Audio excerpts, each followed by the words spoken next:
ಹನುಮಂತ ಮತ್ತು ಚೈತ್ರ ಕುಟುಂಬ. ನಿಮ್ಗೆ ನನ್ನ ಅಕ್ಕ ಬಾಸ್, ನಂಗೆ ನೀವು ಬಾಸ್. ಹನುಮಂತ ಅಪ್ಪ ಅವ್ವ ಊರಿಂದ ಊಟ ತಂದಿದ್ದಾರೆ. ಎಲ್ಲಾ ಫ್ಯಾಮಿಲಿ ಬರತ್ತಿತ್ತು, ಬಿಗ್ ಬಾಸ್ನಾಗ ಹನುಮಂತನ ಫ್ಯಾಮಿಲಿ ಬರತ್ತಿಲ್ಲ ಅಂತ ನಾನು ಟೆನ್ಷನ್ ಆಗಿದ್ದೆ. ಫೈನಲಿ ನೋಡ್ರಿ ನೀನೆ ಅವ್ರ ಅಪ್ಪ ಅಮ್ಮ ಬಂದ್ರೆ. ಸೊ ಬಂದು ನಮ್ಮ ಉತ್ತರ ಕರ್ನಾಟಕದ ಮಂದಿ ಹೆಂಗಪ್ಪ ಅಂದ್ರೆ, ಯಾವ್ದಾದ್ರು ಫಂಕ್ಷನ್ಗೆ ಅಥವಾ ಯಾವ್ದಾದ್ರು ಫ್ರೆಂಡ್ಸ್ ಮನೆಗೆ ಅಥವಾ ಫ್ಯಾಮಿಲಿಗೆ ಸಂಬಂಧಿಕರು ಯಾರದೇ ಮನೆಗೆ ಹೋದ್ರೂ ಬುತ್ತಿ ಕಟ್ಕೊಂಡು ಹೋಗ್ತಾರೆ ನೋಡ್ರಿ. ರೊಟ್ಟಿ, ಪಲ್ಯ, ಚಪಾತಿ, ಶೇಂಗಾ ಚಟ್ನಿ, ಬದ್ನಿಕಾಯಿ ಪಲ್ಯ, ಮಡಿಕೆಕಾಳು ಪಲ್ಯ, ಒಂದು ಎರಡು ಎಲ್ಲಾನು ಕಟ್ಕೊಂಡು ಅವ್ರ ಮನೆಗೆ ಹೋಗ್ತಾರಿ. ಹಂಗೆ ಹೋಗಂಗಿಲ್ರಿ. ನಮ್ಮ ಕಡೆ ಹೆಂಗಂದ್ರೆ ಬ್ರೆಡ್ ಬಿಸ್ಕಿಟ್ ತೊಗೊಂಡು ಸಂಬಂಧಿಕರ ಮನೆಗೆ ಅಥವಾ ಫ್ರೆಂಡ್ಸ್ ಮನೆಗೆ ಅಥವಾ ಏನಾದರೂ ಹೋಗಂಗಿಲ್ಲ ರೀ. ನಮ್ಮ ಕಡೆ ರೊಟ್ಟಿ, ಪಲ್ಯ, ಮೊಸರನ್ನ, ಬದ್ನಿಕಾಯಿ ಪಲ್ಯ, ಮಡಿಕೆಕಾಳು ಪಲ್ಯ, ಅಲಸಂದಿ ಕಾಳು ಪಲ್ಯ ಎಲ್ಲಾನು ಮಾಡ್ಕೊಂಡು ಶೇಂಗಾ ಚಟ್ನಿ ಮಾಡ್ಕೊಂಡು ಮೊಸರು ಪ್ಯಾಕೆಟ್ ಸಹಿತ ತೊಗೊಂಡು ಹೋಗ್ತಾರಿ.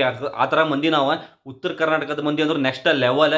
ಹನುಮಂತಣ್ಣ ನೋಡ್ರಿ, ಹನುಮಂತಣ್ಣ ಅವ್ರ ಅಪ್ಪ ಅಮ್ಮ ಹನುಮಂತಣ್ಣಗೆ ಅನ್ಸಿರ್ತೈತಿ ಅವ್ರು ಅವಾಗ, ನಮ್ಮ ಮಗ ಯಾಕೆ ಊಟ ಕರೆಕ್ಟ್ ಮಾಡತ್ತಿಲ್ಲ ಅಲ್ಲೇ ನಮ್ಮ, ಯಾಕಂದ್ರೆ ನಮ್ಗೆ ರೂಢ ನೋಡ್ರಿ. ಯಾಕಂದ್ರೆ ರೊಟ್ಟಿ ಪಲ್ಯ ತಿಂದ ಮಂದಿ ನಾವು ಉತ್ತರ ಕರ್ನಾಟಕ ಮಂದಿ.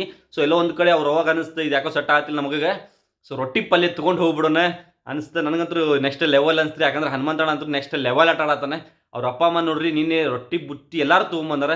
ಸೊ ಎಲ್ಲರೂ ಸೇರಿ ಊಟ ಮಾಡತ್ತಾರೆ. ಅದೊಂಥರ ಖುಷಿ ವಿಚಾರ ಆತ. ಸೊ ನಿನ್ನೆ ಬಿಗ್ ಬಾಸ್ನಾಗಂತೂ ನೆಕ್ಸ್ಟ್ ಲೆವೆಲ್ ಅಂದ್ರೆ ನೆಕ್ಸ್ಟ್ ಲೆವೆಲ್ ಆತ. ಹನುಮಂತಣ್ಣ ಅಂತೂ ಭಾಳ ಉತ್ತರ ಕರ್ನಾಟಕದ ಫೇಮಸ್. ಸೊ ಇನ್ನು ಮೇಲೆ ಉತ್ತರ ಕರ್ನಾಟಕದವ್ರು ಭಾಳ ಮಂದಿ ಫೇಮಸ್ ಆಗ್ತಾರೆ. ಯಾಕಂದ್ರೆ ಬಾಳು ಬೆಳಗುಂದಿ ಅವ್ರು ನೆಕ್ಸ್ಟ್ ಲೆವೆಲ್ ಹಾಡಾಕತ್ತಾರೆ.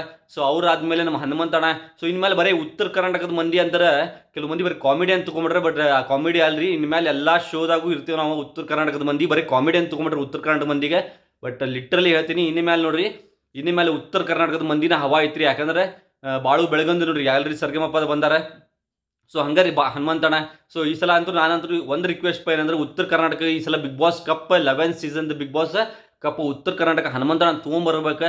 ಸೊ ಅದೊಂಥರ ಹೆಮ್ಮೆ ಅನಿಸ್ತೈತಿ. ಯಾಕಂದ್ರೆ 11 ಸುದೀಪಣ್ಣ ಅಂದ್ರೆ ಲಾಸ್ಟ್ ಮಾತು ಒಂದು ಅವ್ರ ಇನ್ನೊಂದು 11ನೇ ಸೀಸನ್. ಬಟ್ 11ನೇ ಸೀಸನ್ ಕಪ್ ಅಂತೂ ಉತ್ತರ ಕರ್ನಾಟಕ ತೊಗೊಂಡು ಬರ್ಬೇಕಂತ ನಾನು ಒಂದು ರಿಕ್ವೆಸ್ಟ್ ಮಾಡ್ತೀನಿ. ಎಲ್ಲರಿಗೂ ವೋಟ್ ಮಾಡಿರಿ ಹನುಮಂತಣ್ಣಗೆ. ಉತ್ತರ ಕರ್ನಾಟಕದ ಹುಡುಗ ಬೆಳಲಿ. ಇನ್ಮೇಲೆ ಉತ್ತರ ಕರ್ನಾಟಕದ ಹವಾ ಆಗ್ಬೇಕು. ಯಾಕಂದ್ರೆ ಕರ್ನಾಟಕ ಓಕೆ, ನಾನು ಆಗ್ರಿ ಹಾಕೇನ್ರಿ. ಯಾಕಂದ್ರೆ ಕರ್ನಾಟಕ ಅಂದ್ರೆ ಅಪ್ಪ ಇದ್ದಂಗೆ, ಉತ್ತರ ಕರ್ನಾಟಕ ಅಂದ್ರೆ ಅವು ಇದ್ದಂಗೆ. ಅಪ್ಪನ ಮೇಲೆ ಅಂತೂ ಪ್ರೀತಿ ಗೌರವ ಐತಿ, ಬಟ್ ಅವನ ಮೇಲೆ ಜಾಸ್ತಿ ಐತ್ರಿ ನಮಗೆ. ಸೊ ಹೀಗಾಗಿ ಉತ್ತರ ಕರ್ನಾಟಕದ ಹುಡುಗ ಅದಂದ್ರೆ ಹನುಮಂತಣ್ಣ, ಅವ್ನು ಸಪೋರ್ಟ್ ಮಾಡಿರಿ, ವೋಟ್ ಮಾಡಿರಿ. ಈ ಸಲ ಉತ್ತರ ಕರ್ನಾಟಕ ಅಂದ್ರೆ ಕಪ್ ಬೇಕಂದ್ರೆ ಬೇಕು. ನನಗಂತೂ ರಿಕ್ವೆಸ್ಟ್ ಮಾಡೋದಂದ್ರೆ ಒಂದೇ, ಉತ್ತರ ಕರ್ನಾಟಕ ಈ ಸಲ ಕಪ್ ಬೇಕು ಬಿಗ್ ಬಾಸ್ನಾಗ. So next level Hanumanthanna. So ಭಾರಿ ಆಡಾತನ, comedy, entertainment, content next level ಕೊಡತ್ತಾರ. ಯಾರಿಗೆ ಜಾಡಿಸ್ಬೇಕು ಅಲ್ಲೇ ಜಾಡ್ಸತ್ತಾನೆ. ಮಾತಿನಾಗ ಕೆಲವು ಮಂದಿ ಅನ್ನತ್ತಾರ ಹಾಡು ಆಡತ್ತಾನೆ ಅಂತ, ಬಟ್ ಯಾರು ತಿಳ್ಕೊಂಡಿಲ್ಲ. ಬಟ್ ಹಾಡ್ನಾಗ ತೊಗೊಂಡು ಹೊಡೆದಂಗೆ ಅನ್ನತ್ತಾನ ಹನುಮಂತಣ್ಣ. ಸೊ ಅದಕ್ಕೆ ಹಾಕತ್ತೀನಿ ಇಷ್ಟು ಸಲ. ಸೊ ಎಲ್ರಿಗೂ ಒಂದು ಮಾತು ರಿಕ್ವೆಸ್ಟ್ ಏನಪ್ಪ ಅಂದ್ರೆ, ಹನುಮಂತಣ್ಣಗೆ ಎಲ್ಲರೂ ವೋಟ್ ಮಾಡಿರಿ. ಸೊ ಈ ಸಲ Bigg Boss 11 season Kannada cup Uttara ಕರ್ನಾಟಕದ ಹುಡುಗಗೆ ಹನುಮಂತಣ್ಣಗೆ ಬರ್ಬೇಕು.